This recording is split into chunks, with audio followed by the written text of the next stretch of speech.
Hello, আসসালামু আলাইকুম। Daily life Z YouTube channel এবং ফেসবুক পেজের পক্ষ থেকে আমি জাফরিন নাহার আজ আপনাদের মাঝে আবারও চলে এসেছি নতুন আরেকটি ব্লগ ভিডিও নিয়ে। আপনাদের সবার কী অবস্থা, সবাই কেমন আছেন? আশা করি সবাই খুব ভালো আছেন এবং সুস্থ আছেন। এই মুহূর্তে আপনারা যারা আমার ভিডিওটি দেখতে শুরু করেছেন, প্লিজ ভিডিওতে একটা লাইক দিয়ে ভিডিওটি কন্টিনিউ করবেন। আর যারা ইতিমধ্যে লাইক দিয়ে দিয়েছেন, আপনাদেরকে অসংখ্য ধন্যবাদ। আপনারা যারা দূরে এবং কাছের দেশ এবং দেশের বাইরে থেকে আমার ভিডিওটি দেখছেন, আপনাদের সবার জন্য রইল অনেক অনেক শুভেচ্ছা। এই ফার্স্ট টাইম আপনারা যারা আমার চ্যানেলের ভিডিওটি দেখছেন, প্লিজ আমার চ্যানেলটিতে একটা সাবস্ক্রাইব করে দিবেন। আমি সকালবেলা ঘুম থেকে উঠে দেখি আম্মু রান্না বসিয়েছে, আর শুরুতে এখানে আম্মু পটল ভাজি করে নিচ্ছে। আমার তো দেখে এত বেশি ভালো লাগছে, কারণ এভাবে পটল ভাজি আমি অনেক দিন থেকে খাই না, আর বিশেষ করে আম্মুর হাতের পটল ভাজি তো অমাইক একটা টেস্ট। আর আজকে একটু আম্মু আরও বেশি তাড়াতাড়ি রান্না শেষ করে নিয়েছে, কেননা আজকে একটু বাইরে বের হব। আম্মুকে নিয়ে একটু ডক্টরের কাছে যাব। আম্মুর দাঁতের খুব সমস্যা দেখা দিয়েছে কয়েকদিন থেকে। তো আম্মু আমাকে বলছে, তুমি এই সময় বাড়িতে আছো, চলো একদিন ডক্টরের কাছ থেকে ঘুরে আসি। তারপরে আমাদের সেখানে আর কি চলে যাওয়া। আমরা এখন রাস্তায় চলে যাচ্ছি, আর এখানে রাস্তার পাশেই দেখেন পিচ করতেছে, আর চারদিকে ধোঁয়ায় একেবারে অন্ধকার হয়ে গিয়েছিল।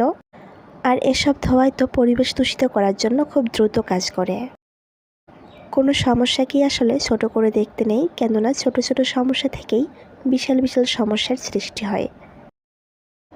যদিও বা আম্মুর দাঁতের সমস্যা অনেক আগে থেকেই, তো অনেক ডক্টর দেখিয়েছি, তার মধ্যে ওষুধ খেয়েছে, অনেক কোনো কাজ হয়নি। তো এখন পার্মানেন্টলি আর কি একটা ট্রিটমেন্ট নেওয়ার জন্য সেখানে যাওয়া হচ্ছে। তো আমরা চলে এসেছি ইতিমধ্যে। আর এই ছোট ছোট বাঁশের এই জিনিসগুলো আমার কাছে এত বেশি ভালো লাগে। এগুলো তো এখন আজকাল সোনার হরিণের মতো, কেননা অনেক দাম এগুলোর। আর এসব জিনিস সব জায়গায় এখন আর পাওয়াও যায় না। তো আমরা ডক্টরের কাছে এসে আমরা চেম্বারের সামনে বসে আছি, আর দেখি ডক্টর সেখানে নাই। তো এখানে আরেকটা দোকানের পাশে আমরা বসে এগুলো আমরা রাস্তার জিনিসগুলো দেখতেছিলাম। ডক্টর চলে এসেছে, আসলে ডক্টর গিয়েছিল নাস্তা করার জন্য। আমরা যখন চেম্বারে গিয়ে পৌঁছাই তখন বাজে 10টা। দেন ডক্টর চেম্বারে আসার পরপরই যারা আগে সিরিয়াল দিয়ে রেখেছিলেন তারা অবশ্যই আগে সেবা নিচ্ছে, এটাই নিয়ম। আর এই ডক্টর আসে বগুড়া থেকে, অনেক ভালো ডক্টর। আমার ছোটোবেলাতেও আমি এখানে ওনার কাছে ট্রিটমেন্ট নিয়েছিলাম। আসলে আমারও অনেক দাঁতের সমস্যা ছিল। তারপর ওনার পরপরই আম্মুর সিরিয়াল চলে এসেছে। তারপর আম্মু কাজ করে নিয়ে আর কি আমরা সবাই মিলে চলে আসলাম বাড়িতে। আর বাড়িতে এসে এত পরিমাণ গরম, তো সঙ্গে সঙ্গে আর কি ফ্রিজ থেকে তরমুজ বের করে চিসা কেটে দিয়েছে। তো এখন দুপুরবেলা তরমুজ খেতে ভালোই লাগছে। তরমুজটা ছিল অনেক মিষ্টি। আর বাইরে থেকে রোদ এবং গরম থেকে আসার পরে এমন ঠান্ডা জিনিস হঠাৎ করে খেয়ে আমার তো একদম অবস্থা খুব খারাপ হয়ে গিয়েছে। নিশ্চয়ই আপনারা ভয়েস শুনে সেটা বুঝতে পেরেছেন। এই কয়েকদিন থেকে যে তীব্র গরম, সবাই চেষ্টা করবেন একটু সাবধানে চলাফেরা করার জন্য। বাইরে থেকে এসে হঠাৎ করে ঠান্ডা জিনিস খাবেন না, একটু কয়েকটা দিন মেনটেন করে চললে অবশ্যই সুস্থ থাকবেন। তারপর আমি এখন রেস্ট নিয়ে গোসল করে দুপুরের খাবার খেতে বসেছি। আর আম্মু সকালে রান্না করেছিল পটল ভাজি, খাসির মাংস এবং সজনা দিয়ে করল্লা। আসলে আমার সবকটাই খুব পছন্দের খাবার, অনেক দিন পরে এমন খাবার খাবো।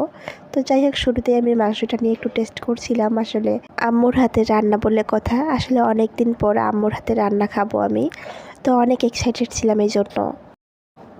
আসলে এই খাসির মাংসটা কিন্তু অমায়িক একটা টেস্ট হয়েছে, খুব ভালো লাগছে আমার খেতে। তো আমি এখন খাসির মাংসটা দিয়ে একটু মজা করে খেয়ে নিলাম। আসলে মায়ের হাতের রান্নার কোনো তুলনা হয় না, এটা পৃথিবীর সকল রান্নাকে হার মানায়। যতই সে সেরা রাঁধুনি হোক না কেন, আমার কাছে মনে হয় যে মায়ের হাতের রান্নাই বেস্ট রান্না। এখন আমি সজনে এবং করলাটা ট্রাই করব। আসলে বাসায় সবসময় করলা ভাজি করে খাওয়া হয়, কেননা আপনাদের ভাইয়া ও কখনো করলা এভাবে রান্না করলে খাবে না। আর আমি তো ছোটোবেলা থেকে এভাবে রান্না করে খাওয়াতেই অভ্যস্ত, তাই মনে হচ্ছিল যে সজনা দিয়ে করলা খেতে বুঝি ভীষণ ভালো লাগবে। তো আসলেই অনেক টেস্টি হয়েছিল সজনা দিয়ে করলা, অনেকদিন পরে এভাবে খাচ্ছি। আর দুপুরবেলা খাওয়া দাওয়া শেষে একটু শুয়ে ঘুমিয়েছিলাম। তো ঘুম থেকে উঠে বিকেলবেলা বাহিরে বের হয়েছি। বাহিরে বের হয়ে আমার এখন কাজ, আমি একটা মানি প্ল্যান্ট গাছ লাগাবো। আসলে শুধু মানি প্ল্যান্টে না, তার সাথে ভাবছিলাম যে আরও কয়েকটা লাগাবো। তো তার জন্য আমি এখানে মাটি রেডি করে নিচ্ছি। আপনারা তো সবাই জানেন আমি গাছ লাগাতে অনেক বেশি পছন্দ করি। তো বাড়িতে না থাকার কারণে আসলে অনেক গাছ লাগানো হয় না। তো বাড়িতে যেহেতু এসেছি মনটা শুধু খচখচ করতেছে যে কখন গাছ লাগাবো। তো সেই জন্য আর কি আজকে সময় বের করে নিয়েছি যে বিকেলবেলা গাছটা লাগিয়ে নিব। আর এখন যে মানি প্ল্যান্টটা আমি এখানে কাটিং করছি এটাও কিন্তু আমাদের একটা টবেই লাগানো। আসলে টবটা মাটিতে রাখার ফলে এভাবে একদম লতা ছেড়ে দিয়েছে গাছটার।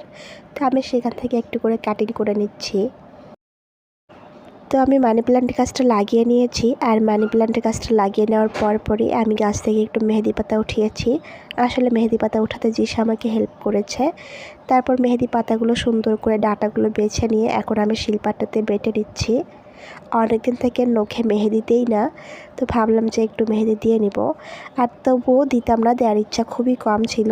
ঈদে যখন আমি বাড়িতে শ্বশুরবাড়িতে গিয়েছিলাম তো পুষ্প আমার ছোট ননদিনী ও আমার নখগুলো একদম নষ্ট করে দিয়েছে মেহেদি দিয়ে। তো দেখতে খুব বাজে লাগছে, তাই ভাবলাম যে গাছের পাতা উঠিয়ে একটু দিয়ে দিব। আর আমার মেহেদি গাছটা কিন্তু অনেক ছোট, আপনারা এর আগের ভিডিওতে হয়তো বা দেখেছেন। তো গাছটা ছোট হলেও কিন্তু পাতা অনেক হয়। আর পাতাগুলোর কালারও মাশাআল্লাহ অনেক ভালো। আপনারা তো দেখতেই পাচ্ছেন আমি মেহেদি বাড়তে বাড়তে আমার হাতের অবস্থা একদমই খারাপ হয়ে গিয়েছে। মানে এত বেশি লাল হয়েছে, এখন কিভাবে মেহেদি দিব সেটাই ভাবছিলাম।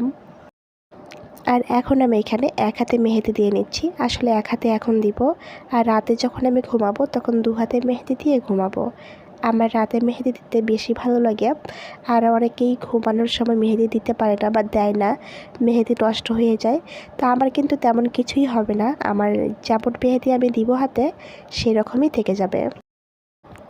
আর ইতিমধ্যে আমার এক হাতে মেহেদি দেওয়া হয়ে গিয়েছে। আর আমি সুন্দর করে একটু ডিজাইনও করেছি, দেখতেই পাচ্ছেন।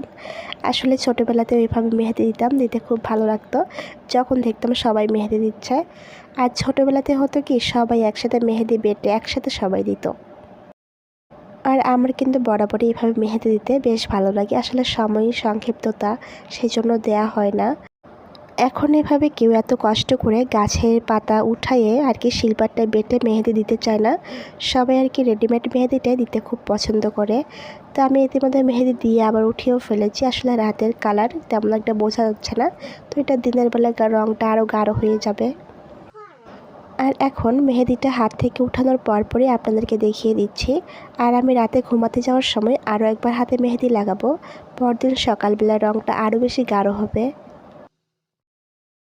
আর আম্মু বিকেলবেলা মসুর ডাল ভিজিয়ে রেখেছিল, আর সন্ধ্যায় সেগুলো বাটাটাই আমাকে বেটে দিয়েছে। আমাকে বলছে একটু পেঁয়াজু বানাও, চার সাথে খাবো। তো আমি মেহেদিটা উঠানোর পরে আর কি পেঁয়াজুটা বানিয়ে নিচ্ছি এখানে। আসলে চার সাথে পেঁয়াজু খেতে বেশ ভালো লাগে। আর পুরো রমজান মাস জুড়ে তো এভাবেই আমরা প্রতিদিনে পেঁয়াজু বানিয়েছি। রমজান শেষ হওয়ার পর থেকে আর কি পেঁয়াজু খাওয়া হয় না। আর এইভাবে পেঁয়াজু বানানোর জন্য মসুর ডালটাকে আগে থেকে ভিজিয়ে রেখে বাটনায় বেটে নিয়ে পেঁয়াজু বানালে সেটা কিন্তু খেতে অনেক বেশি মজা হয় এবং অনেক বেশি ক্রিস্পিও হয়। আমরা এখন যেটা করলে সোজা হয় বা তাড়াতাড়ি হয় সেটাই করি, মসুর ডাল ভিজিয়ে শুধু ব্লেন্ডারে দিয়ে দেই। আসলে এইভাবে যদি কেউ করে দেখি শিলপাটায় বা বাটনায় বেটে, এটা কিন্তু খেতে অমায়িক একটা টেস্ট হয়। আর আপনাদের সাথে কথা বলতে বলতে আমার কিন্তু পেঁয়াজটাও হয়ে গিয়েছে। তো আজকের ভিডিওটি এ পর্যন্তই ছিল। আপনারা সবাই ভালো থাকবেন, সুস্থ থাকবেন এবং আমার জন্য দোয়া রাখবেন। আপনাদেরকে যেন আরও সুন্দর সুন্দর ভিডিও উপহার দিতে পারি। আল্লাহ হাফেজ।